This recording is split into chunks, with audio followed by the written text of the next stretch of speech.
Assalamualaikum warahmatullahi wabarakatuh. Jumpa lagi bersama saya di channel Gas Terus. Untuk para sobat semua, sobat para pemula seperti saya, semoga sehat-sehat semua dimanapun kalian berada. Kali ini saya akan eh, kita coba bahas tentang penyebab jam tayang berkurang. Jam tayang karena sebagai seorang konten kreator baik pemula ataupun yang udah bermain lama perlu mengetahui setiap masalah yang ada di YouTube. Apalagi jam tayang berkurang kan, untuk syarat monetisasi atau YPP kan harus 4.000 jam tayang nih selama ini dan 1.000 subscriber. Kita ketahui platform YouTube udah jadi kebutuhan bagi setiap konten kreator atau YouTuber dalam memperoleh penghasilan. Jadi bukan cuma jadi hobi saja untuk sekarang, karena udah ada penghasilan. Namun banyak sekali kendala bagi kita semua, bagi para YouTuber atau konten kreator yang dialami. Misalnya tentang jam tayang YouTube yang berkurang.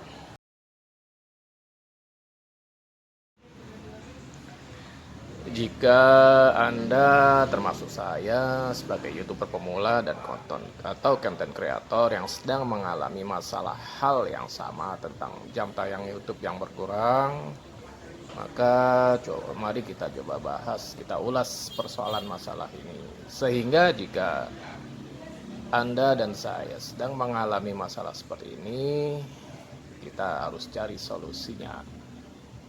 Tentu bagi kita semua hal ini menjadi masalah yang serius, terlebih kita sebagai pemula sangat membutuhkan persyaratan monetisasi untuk memperoleh penghasilan, sehingga masalah jam tayang sangat perlu untuk diperhatikan selain subscriber ya.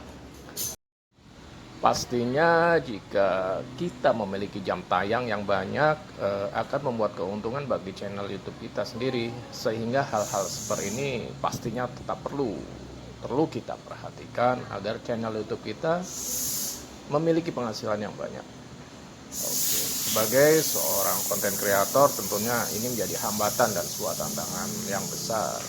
Bagaimanapun caranya memang harus tetap dilalui agar channel YouTube Anda tidak mati dan bisa berkembang.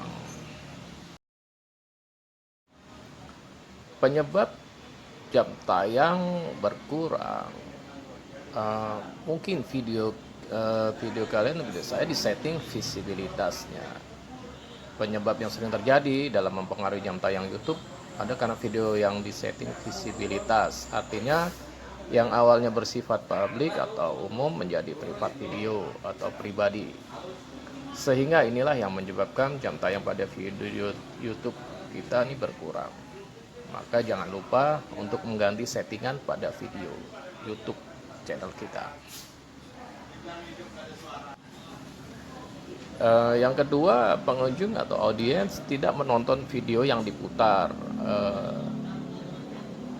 Jadi tidak heran jika terdapat penonton tidak menonton video kita yang diputar. Artinya jika kita meminta teman untuk memutar video di channel teman kita ya tanpa menonton secara terus-menerus, maka berikutnya atau 24 jam kemudian secara otomatis jumlah jam tayang kalian akan bertambah. Namun jika dilakukan secara terus-menerus pada hari berikutnya, maka YouTube akan mendeteksi itu sebagai bot atau spam.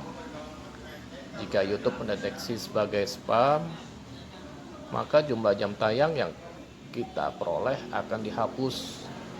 Biasanya YouTube dalam melakukan proses pengurangan dapat dilihat pada 1 minggu berikutnya. Jadi tidak valid ya untuk trafficnya.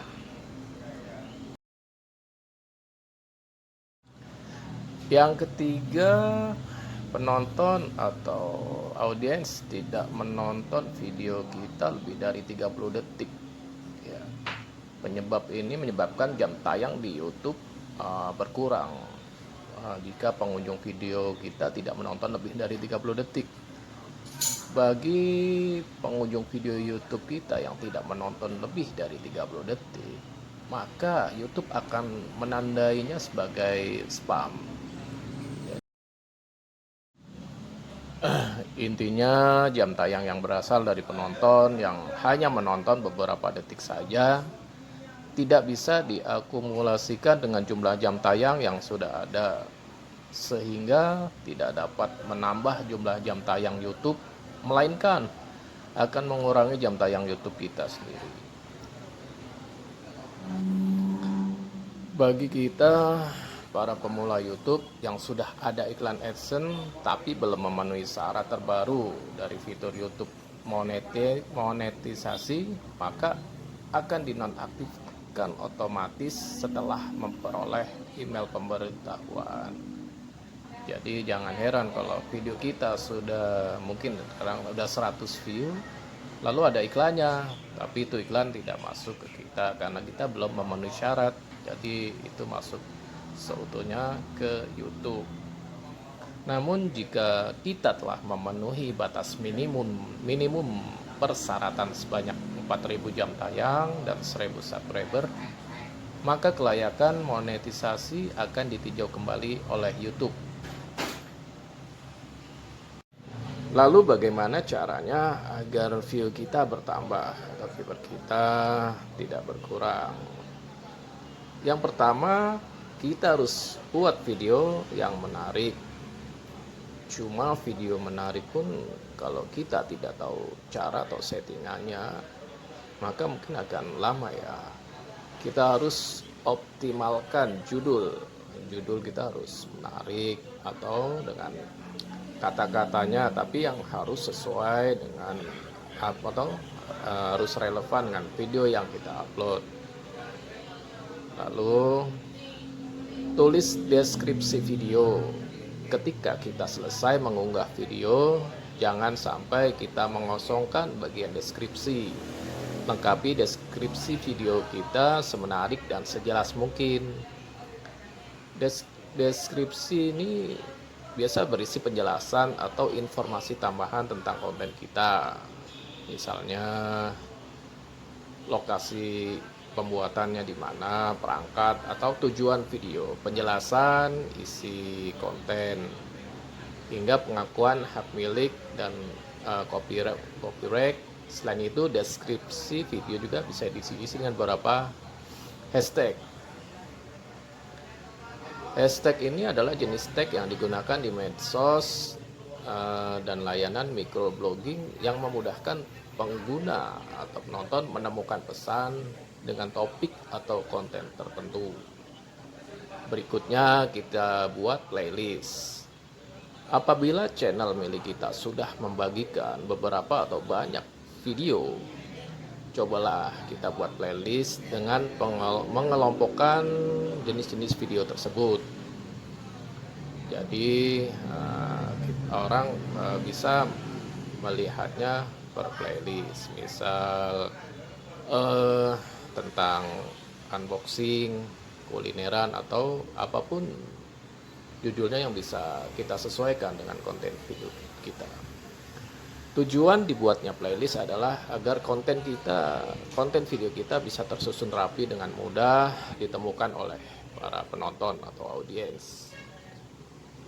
Jika kita memiliki kategori sendiri dalam channel kita, hal ini sangat membantu dan membuat setiap konten video saling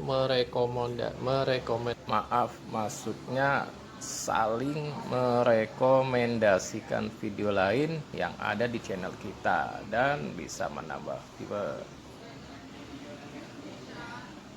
Jangan lupa thumbnail juga kita bikin semenarik mungkin agar orang bisa mengklik video kita. Lalu berikutnya untuk menambah viewer YouTube kita adalah coba kita bagikan ke media sosial lain. Membagikan ulang video yang ini ya sangat mudah, berarti sekarang udah banyak ya media sosial yang lain. Kita hanya perlu mengklik tombol share dan pilih media sosial yang kita ingin kita bagikan video tersebut. Selain itu, kita juga bisa menyalin tautan video kita dan membagikannya di platform lain. Mulailah dengan orang-orang terdekat, saudara, atau misalnya kita mempunyai komunitas, rekan kuliah, rekan kerja, dan lain-lain. Kita bagikan tautan misal di Instagram, Facebook, Twitter, Telegram, lain, dan masih banyak lagi. Jika kita atau kalian mempunyai toko online, kita juga bisa mencantumkan tautan video di deskripsi video. Lalu jangan lupa kita jaga hubungan kita dengan audiens dengan baik, agar mereka tidak ragu untuk mendukung kita, baik untuk dengan viewer atau menambah subscribe. Oke guys, saya rasa cukup demikian. Semoga ada manfaatnya. Mari kita saling support sebagai para konten kreator atau YouTuber pemula. Semoga kita sukses terus di kemudian hari. Jangan menyerah, gas terus.